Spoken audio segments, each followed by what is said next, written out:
د نڅاګرې په جامه کې د هغې جاسوسي کیسه چې د اعدام پر مهال یې پر سترګو له پټۍ تړلو څخه انکار وکړ. د 1919 کال د اکتوبر د 15 نیټې سهار د پاریس د مرکزي زندان څخه یو سلوري رنګ پوځي موټر ووتی. په دغه موټر کې یوه 21 کلنه هالندي ښځه کښېنول شوې وه چې اوږده کرتۍ یې اغوستې وه او پلنه خولۍ یې پر سر وه. د اعدامولو ځای ته لېږدول کېده. تر دې نیټې 11 لسیزه مخکې دې ښځې د اروپا پلازمېنې خپلو پښو ته ټیټې کړې وې. دا داسې یوه شغله وه چې د نڅا په وخت کې نه ګل کېده او نه بدلېدله، او په مینوالو کې یې له وزیرانو او پوځي جنرالانو رانیول یې تر سوداګرو پورې ټول شامل وو.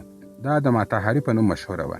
خو بیا لومړۍ نړیواله جګړه رامنځته شوه چې نړۍ یې په بل مخ واړوله. دې ښځې لا هم ګمان کاوه چې ګواکې اوس هم د ټولې اروپا سترګې پر دې خوږېږي. خو دا داسې وخت و چې په لوړو څوکیو ناستو چارواکو اوس له دې بل څه غوښتل. اوس یې د دې نازونه اداګانې نه بلکې معلومات پکار وو.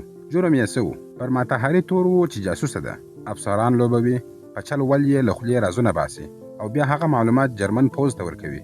ورځپاڼو به یې د دې په اړه په خبرونو کې یو څه نورې مسالې او مرچ هم ورزیات کړه، او په رپورټونو کې به یې لیکلي وو چې د ماتاهاري له امله د ائتلافي ځواکونو زرګونه سرتیري وژل شوي دي.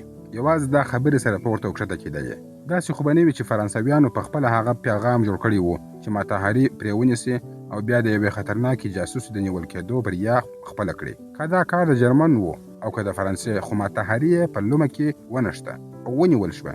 د ماتاهاري د اعدام په شیبه کې څه پېښ شول؟ ماتاهاري له دې کار څخه انکار وکړ چې د اعدامېدو پر مهال یې پر سترګو توره پټۍ وتړل شي. په اسنادو کې د ماتاهاري اعتراف هم شته.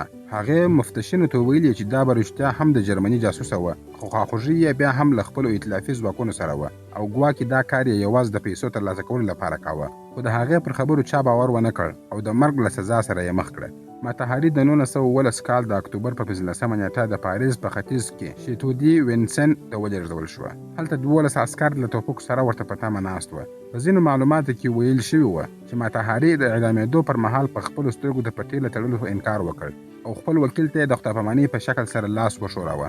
یو قومندان خپله توره له پاسه ښکته کړه او له همدې سره د 12 توپکونو د ډزو غږونه فضا پر سر واخیسته او ماتاهاري ځای پر ځای وغورځېده.